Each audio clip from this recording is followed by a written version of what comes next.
और इसके बाद स्वर्गीय प्रेम से बाबा जी की आवाज़ जो है वो झनकृत हो गई और उन्होंने कहा कि बेटा मैं 3 दशक से तुम्हारी प्रतीक्षा कर रहा हूँ। 3 दशक से। कितना अद्भुत है यह। तुम निकल गए बेटा और मृत्युपरांत जीवन की लहरों में कहीं खो गए, लेकिन मैं हमेशा तुम्हारे पीछे था। अनंत लोकों में तुम्हारी सूक्ष्म आत्माओं के पीछे पीछे मैं था। जहाँ देवता निवास करते हैं, जहाँ देवता भ्रमण करते हैं, वहाँ मैंने तुम्हारा पीछा मैंने कभी नहीं छोड़ा। हमेशा मैं तुम्हारे पीछे था बेटा। ये वो उनके पिछले जन्म में जब वो उस गुफा में थे और उसके बाद वो मृत्यु को प्राप्त हुए, तो उसके लिए वो कह रहे हैं महाअवतार बाबा, तुम्हारे कर्मों की जादुई छड़ी ने तुम्हारा स्पर्श किया और तुम चले गए। तुमने तो मुझे विस्मृत कर दिया, तुम तो मुझे भूल गए, लेकिन मैं तुम्हें कभी नहीं भूला। मैं हमेशा तुम्हारे पीछे था। तुम्हारी दृष्टि मुझसे हट गई, लेकिन मेरी दृष्टि से तुम कभी ओझल हुए ही नहीं।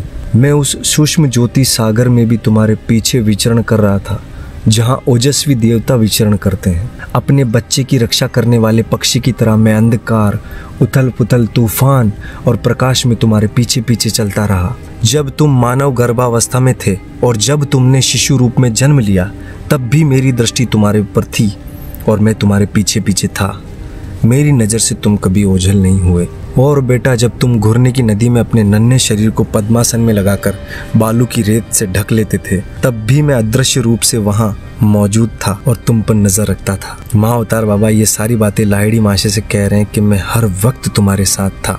अब जब तुम मेरे पास आ गए हो, तो ये देखो, ये रही तुम्हारी गुफा, जिसे मैंने इतने साल एकदम साफ सुथरा रखा, इसका पूरा ख्याल रखा कि एक दिन तुम आओगे। ये रहा तुम्हारा पवित्र कंबल का आसन, जिस पर प्रतिदिन ध्यान की अवस्था में बैठकर अपने विस्तारित होते हृदय को तुम भगवान से भर लेते थे। यह रहा वह कटोरा जिसमें तुम मेरे बनाए हुए अमृत का पान करते थे। उस जन्म में जब वो अपने गुरु के साथ रहते थे, तो एक पीतल का कटोरा भी था। उसको भी गुरुदेव ने बड़े साफ तरीके से मांज के एकदम साफ रखा हुआ था। हमेशा उसकी सफाई रखते थे वो। कंबल वंबल, गुफा उफा, पूरे एकदम सफाई का पूरा ध्यान रखते थे महाअवतार बाबा कि एक दिन आएगा मेरा शिष्य। और आया शिष्य, और उसके बाद ही ये बातें हो रही है। बड़ी अद्भुत ये बातें हैं। और इस सब के बाद महाअवतार बाबा ने कहा, मेरे पुत्र, क्या अब तुम्हें सब समझ आ गया है? इसके बाद लाहिड़ी माशे एकदम गदगद हो गए। और इसके बाद लाहिड़ी माशे ने कहा, मेरे गुरुदेव, मेरे पास अब कहने के लिए और क्या हो सकता है? कहीं किसी ने सुना भी है ऐसा अमर प्रेम जो आपने मेरे लिए किया है? मेरे जन्म में तो आप मेरे साथ थे ही, मेरे मरण में भी आप मेरे साथ थे। आप ही मेरा शाश्वत धन है, आप मेरे सब कुछ हैं। और आनंद विभोर होकर उनके चरणों में गिर गए और उनकी आंखों से अश्रुपात हो रहा था और रो रहे थे। इसके बाद गुरुदेव ने अपना वरद हस्त लाहिड़ी माशे के सर पे फेरते हुए उन्हें उठाया और कहा, लाहिड़ी, तुम्हारी शुद्धि बहुत आवश्यक है। उस कटोरे में रखा तेल पी लो और जाओ उस नदी के किनारे लेट जाओ। इसके बाद लाहिड़ी माशे ने अपने गुरुदेव के निर्देशों का पालन किया और वो नदी के किनारे लेट गए। लेकिन हिमालय की जो सर्द रात है, उसकी ठंडी हवा बहुत तेज बहने लगी, लेकिन उनको ये महसूस हो रहा था कि उनके शरीर में गर्मी है। फिर वो सोचने लगे, कहीं उस तेल में ऐसा कोई गुण तो नहीं था जिसके कारण इतनी भयंकर ठंड में भी मुझे कोई ठंड का एहसास ही नहीं है। और वो नदी के किनारे लेट गए। अंधकार में चारों तरफ हिमालय की बर्फीली हवाएं उनको थपेड़े मार मार कर भयंकर रूप से ललकार रही थी, लेकिन उनको कोई असर नहीं हो रहा था। वो बड़े मस्ती से लेटे हुए थे। पथरीले किनारे पर लेटे हुए उनके शरीर से नदी की लहरें टकरा रही थी और आसपास से बाघों की गर्जना सुनाई दे रही थी, लेकिन उनके मन में कोई भय नहीं था। वो बिल्कुल निर्भय की अवस्था में थे। ये बात 1861 की बता रहा हूँ मैं आपको। उस जमाने में शेर बहुत हुआ करते थे।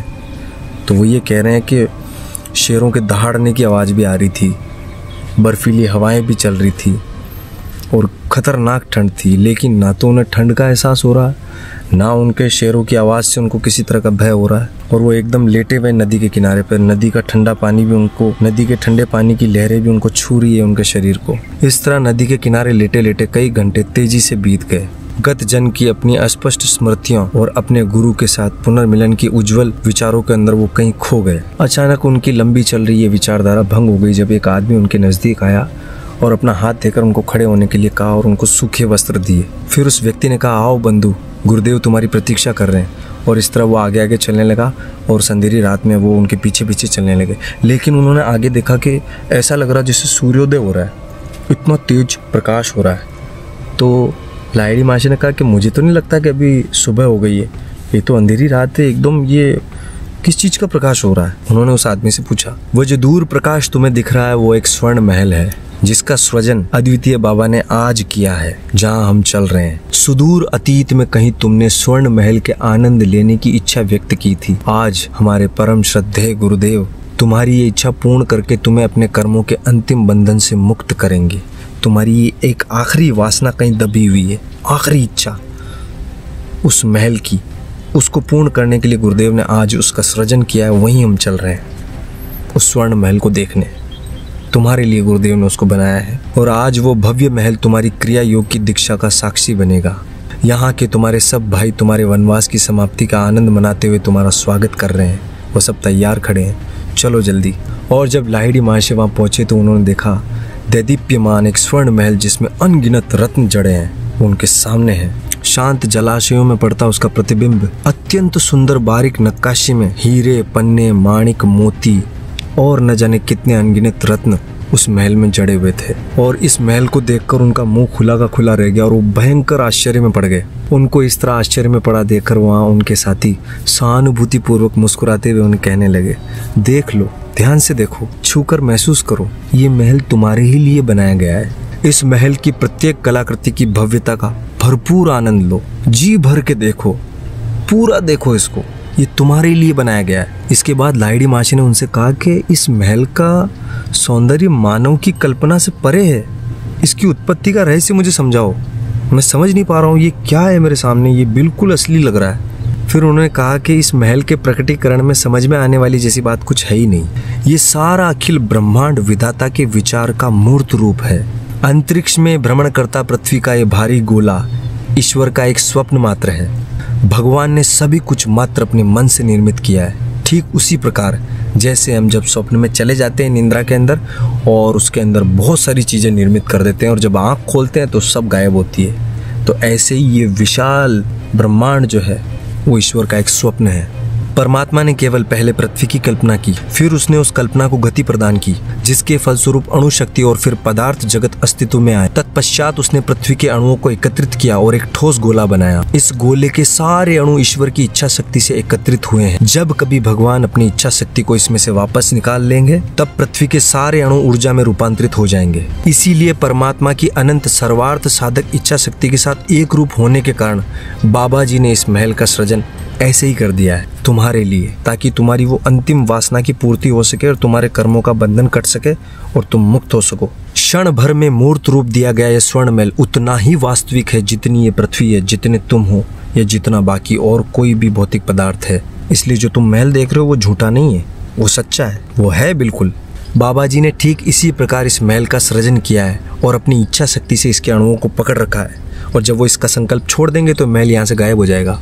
जिस प्रकार ईश्वर के विचार ने पृथ्वी का सृजन किया है और ईश्वर की ही इच्छा शक्ति इसको अस्तित्व में बनाए हुए है, ठीक इसी प्रकार जब इस महल का उद्देश्य पूरा हो जाएगा तो बाबा जी भी इस महल को विसर्जित कर देंगे। जब वो तेजस्वी पुरुष लाहिड़ी महाशय को उस महल के अनेक कमरों में ले गया, फिर उस महल के बहुत से अद्भुत कमरों में प्रवेश करने के बाद अंत में वो एक विशाल कक्ष में पहुंचे, जहाँ पर एक बहुत बड़ा स्वर्ण का सिंहासन रखा हुआ था, जिस पर गुरुदेव, मृत्युंजय बाबा, महाअवतार बाबा बैठे थे।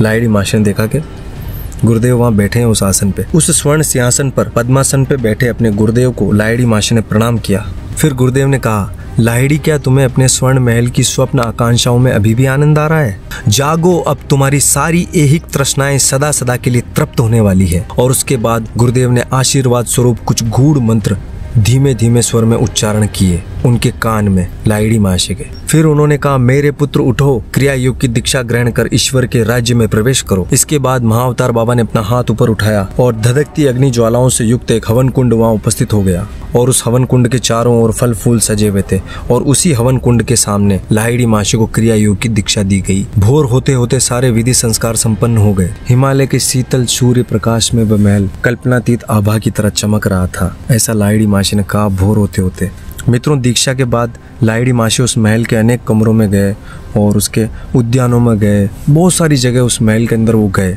जब वो पूरे महल में घूमने के बाद वापस अपने गुरु के पास आए तो उन्होंने देखा कि गुरुदेव उसी स्वर्ण सिंहासन में पद्मासन लगाकर बैठे हैं। उसके बाद गुरुदेव ने कहा, लाहिड़ी, तुम्हें भूख लगी होगी, चलो अपनी आंखें बंद करो। जब उन्होंने अपनी आंखें खोली तो वो स्वर्ण महल, वो सारी चीज़ें जिनकी हम बातें कर रहे हैं, वो सब गायब हो गए। उन्होंने देखा कि शिष्य अब केवल भूमि पर बैठे हैं जहाँ पर पहले वो महल था, क्योंकि जिस उद्देश्य के लिए उस महल का सृजन बाबा जी ने किया था वो उद्देश्य पूर्ण हो चुका है। और मित्रों, ये सब होने के बाद उनकी दीक्षा हो गई, वो महल भी बना, वो गायब भी हो गया।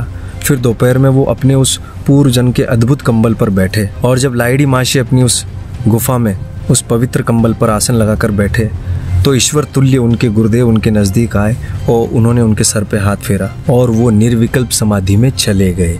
कौन? लाहिड़ी माशे। और 7 दिन तक परमानंद की उस अखंड अवस्था में निर्विकल्प समाधि में लाहिड़ी माशे बैठे रहे।